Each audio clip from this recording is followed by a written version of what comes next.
$50 million, Mike. The voice belongs to Vincent Carmine. He slides the envelope forward. All yours. It is the 14th of November, 1988. The clock on the wall reads 11:47 p.m. Atlantic City sleeps outside these walls. Mike Tyson does not touch the envelope. He does not blink. His hands rest flat on the table. Vincent Carmine runs the largest sports betting operation on the East Coast. He has owned judges. He has owned politicians. He has owned fighters. You hear what I said? Carmine taps the envelope twice. $50 million. Everyone else has been told to leave. The owner stands outside in the cold. This meeting was not optional. I heard you, Tyson says. His voice is high, soft. The voice of a killer who does not need to yell. Carmine laughs. He has done this 100 times. Fighters always take the money. Every single one. This restaurant has seen deals like this before. The walls hold secrets. The floors have heard promises broken. Let me explain how this works. Carmine holds up one finger. You fight Bruno in February. Round 5, you go down. You stay down, the ref counts 10, you lose. He shrugs. Simple. The silence stretches. Outside, a car horn sounds. Inside, time stops moving. And if I say no?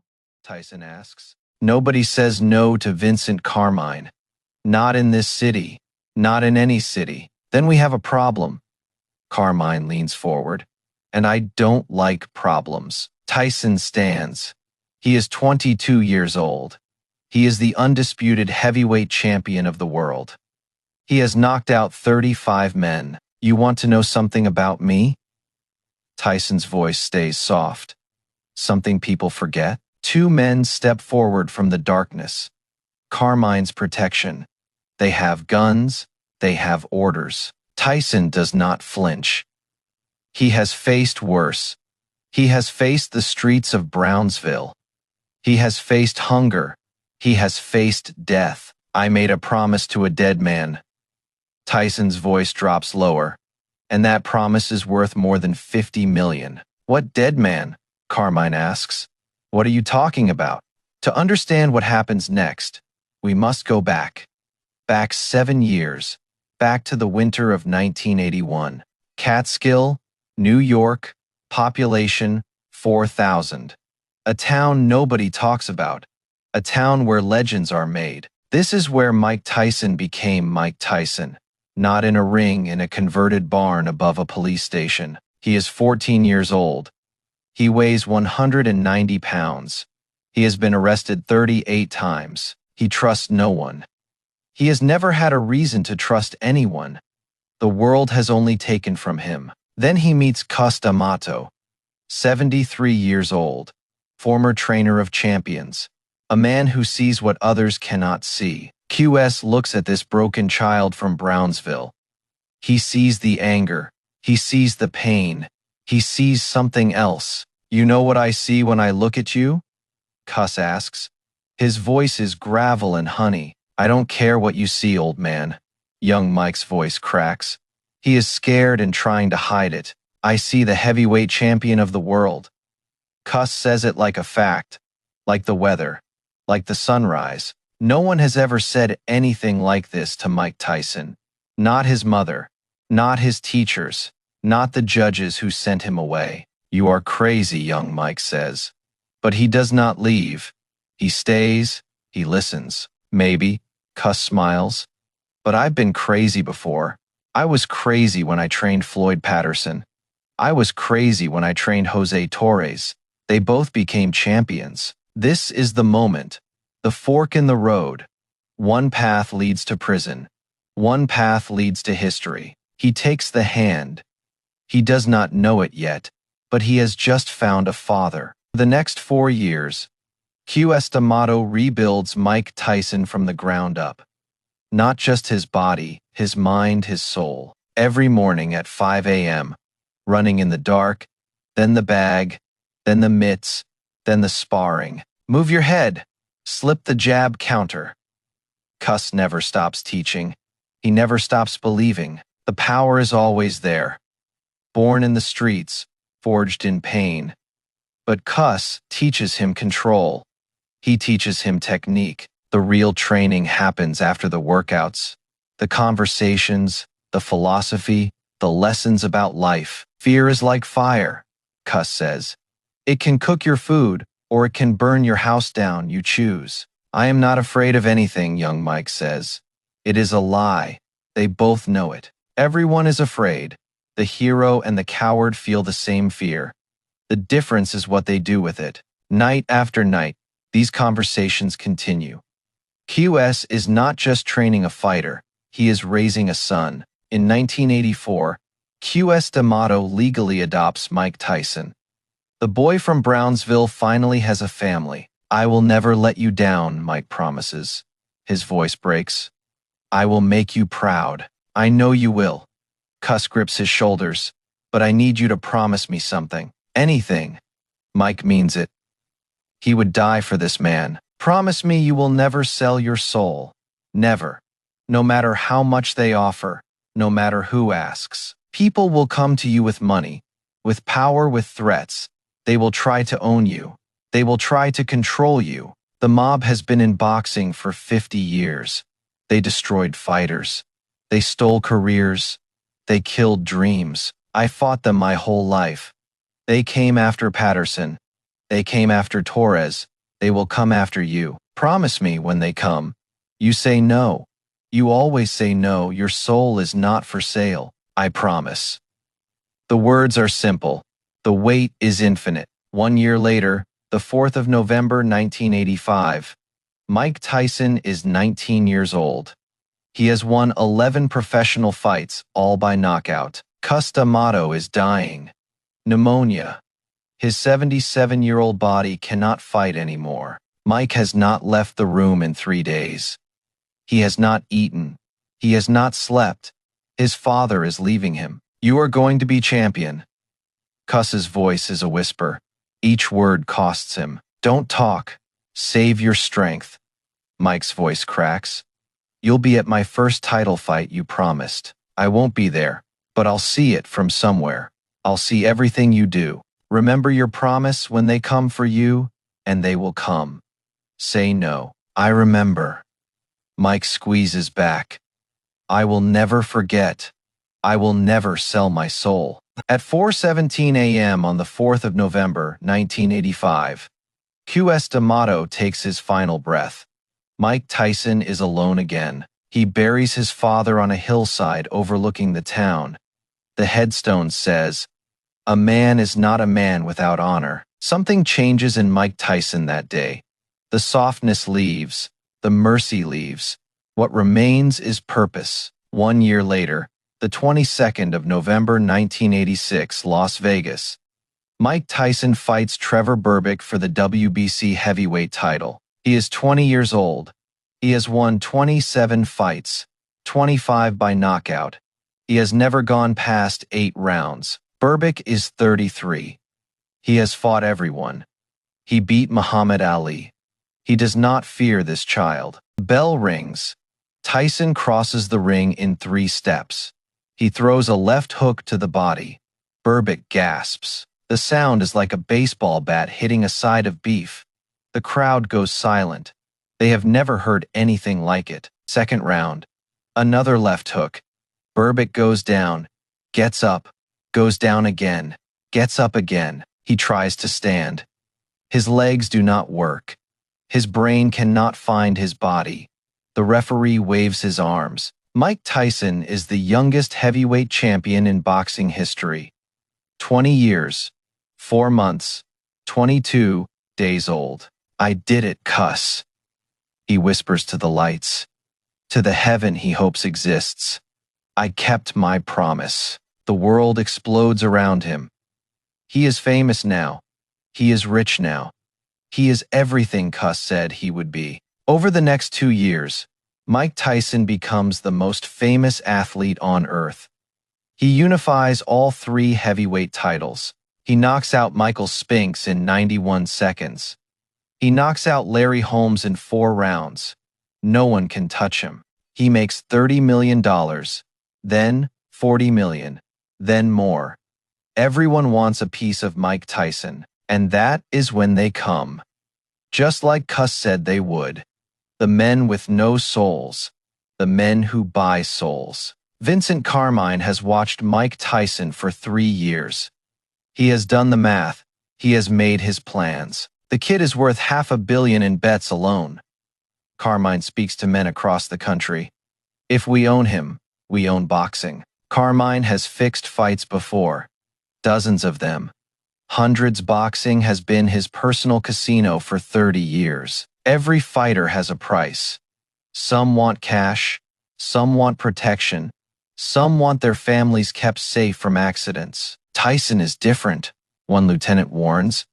He has got that old man's training in him. D'Amato hated us. D'Amato is dead. The kid is alone. Everyone breaks when they're alone. Carmine smiles.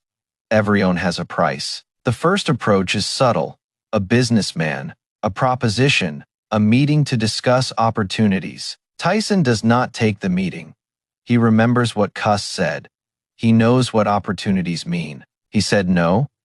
Carmine's voice is quiet, dangerous. Nobody says no to me. Set up a face-to-face meeting. No intermediaries. I want to look this kid in the eyes. They come to his training camp. They speak to his manager. They make it clear this meeting will happen. Mr. Carmine requests the pleasure of your company. The 14th of November. Atlantic City, midnight. Tyson's team begs him not to go. These are dangerous men. There are other ways to handle this. I am going. His voice leaves no room for argument. Cuss told me this day would come. I have to face it. The 14th of November, 1988. Atlantic City. The night the world nearly lost Mike Tyson to the darkness. He comes alone. No security, no lawyers, no witnesses. Just one man walking into the lion's den. The door opens. The restaurant is empty. Carmine sits in the corner booth, waiting. And now we return to where we began. The envelope, the offer, the $50 million. A dead man? Carmine repeats. You are turning down $50 million because of a dead man? His name was Cuss D'Amato. Tyson speaks the name like a prayer. He taught me everything, including how to recognize rats. Watch your mouth, kid. Carmine's voice drops to ice. You don't know who you are talking to. I know exactly who you are. Tyson does not look at the bodyguards. You are the same parasites that came after every champion. You came after Patterson. You came after Ali. Now you come after me. 70 million. Carmine raises the offer. Desperate now. Angry now. Final offer. You could offer me 100 million. Tyson's voice carries through the empty restaurant. You could offer me 1 billion. The answer would be the same. Number not tonight. Not ever. I don't lose on purpose. I don't take dives. I don't sell my soul. You think you can just walk away? Carmine moves closer. You think there are no consequences. Consequences? Tyson laughs one short bark. I grew up in Brownsville. I watched my friends die. I went to prison as a child. Your consequences don't scare me. Your money doesn't tempt me. You have nothing I want. I could end your career? Carmine hisses. One phone call. You never fight again. Then make the call. Tyson walks toward the exit. I'd rather retire than shame the man who raised me. Carmine grabs him. One hand on the champion's arm. The bodyguards move forward. 3 seconds pass. Tyson looks at the hand on his arm. Looks at the bodyguards. Looks at Carmine. Take your hand off me. Each word is its own sentence right now. Something in Tyson's eyes makes the decision for Carmine. This is not a bluff. This is not a negotiation. This is a line. Here is what is going to happen. Tyson speaks to Carmine, but loud enough for everyone to hear. I am going to walk out of here. I am going to fight Bruno in February. I am going to knock him out. And if anything happens to me, my family, or anyone I know, I've left letters with lawyers, with newspapers, with federal agents. Your name is in those letters. Your operation, your contacts. Everything I've heard about you for the past 3 years. Cuss taught me more than boxing. Tyson's smile is cold. He taught me how to fight rats. You keep records. You make insurance. We're done here. Tyson pushes the door open. Cold Atlantic City air rushes in. One more thing. Tyson pauses at the threshold. Cus D'Amato. Remember that name, he beat you from the grave. The door closes behind him. The restaurant is silent. Vincent Carmine sits down heavily in the booth. For the first time in 40 years, Vincent Carmine does not know what to do next. He has lost. Boss? One of them finally speaks. What do we do? Nothing. Carmine waves his hand. We do nothing. The kid has insurance. Diama taught him well. The owner returns. The waiters come back, but something has changed. Something permanent. Vincent Carmine never approaches Mike Tyson again. The letters, the insurance, the promise from beyond the grave. The 25th of February 1989. Las Vegas. Mike Tyson fights Frank Bruno. The fight Carmine wanted him to lose. 5th round. Technical knockout. Bruno never stood a chance. Tyson fights with something extra that night. Still keeping my promise, cuss. He whispers to the heaven he believes in now. Still saying no. A reporter asks him. Someone heard something. Someone always hears something. I don't know anything about that. Tyson shrugs. I just train. I just fight. I just win. He never speaks of that night in Atlantic City. Not publicly. Not for years.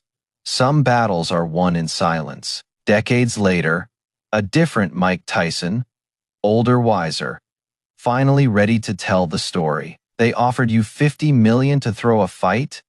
The interviewer cannot believe it. 50, then 70. Probably would have gone higher. Tyson shakes his head. Didn't matter. Why? Why turn down that much money? You were 22 years old. Because Q.S. D'Amato saved my life. He gave me everything. A home, a family, a purpose, a code. He made me promise. Never sell my soul. No matter what. No matter who. No matter how much. When I was in that restaurant facing that man, I heard cuss in my head, clear as day, like he was standing right beside me. What did cuss say? The interviewer asks softly. He said, I am proud of you, son. That is all. That is all he had to say. Tyson wipes his face. Worth more than any 50 million. What happened to Carmine? The interviewer asks. Federal investigation 1992. Racketeering, money laundering, fixing sporting events, 25 years in prison. The letters Tyson mentioned. The insurance. Maybe they played a role. Maybe they did not. The truth stays buried. Vincent Carmine died in prison in 2004. No empire, no power, no legacy, just a forgotten name. Mike Tyson still visits Catskill, still visits the grave, still talks to the man who saved him. I kept my promise, cuss. He says it every time. I never sold my soul. The $50 million. What would it be worth today? Adjusted for inflation, perhaps 200 million. Perhaps more. People ask me if I regret it. Tyson says in his interviews now, if I wish I had taken the money, not for 1 second, not for 1 day. Money comes and goes. I've had hundreds of millions. I've lost hundreds of millions. But this? What is in here? The code cuss gave me, the honor he taught me, that is forever. That is priceless. The gym in Catskill still operates. Young fighters train there. They hear stories about cuss. They hear stories about Mike. The lessons passed down, generation to generation, honor over money, soul over profit, promise over price. Cus D'Amato trained 3 world champions. He saved countless more from the streets. His legacy is not in titles. His legacy is in the men who said no, who walked away from the devil's offers, who kept their souls intact. Mike Tyson is not perfect. He has made mistakes. He has fallen. He has failed. He will be the first to admit it. I've done things I regret, he tells them. But that night in Atlantic City, that is not one of them. When someone offers you everything to become nothing, you say no. That is the lesson. That is the whole lesson. $50 million refused. A promise kept. A soul saved. A legacy protected. Everyone will face their own Vincent Carmine someday. Someone offering you money to betray yourself, to sell what can't be bought back. When that day comes, remember Cuss, remember me, remember the 50 million. Remember this, your soul is not for sale, not for 50 million, not for 50 billion, not for everything in the world. Because in the end, we are not measured by what we take. We are measured by what we refuse. We are measured by the promises we keep, especially the ones we make to dead men who saved our lives. Mike Tyson refused $50 million from a crime boss. His reason shocked everyone. He had given his word to his father, and that word was worth more than all the money in the world. The end.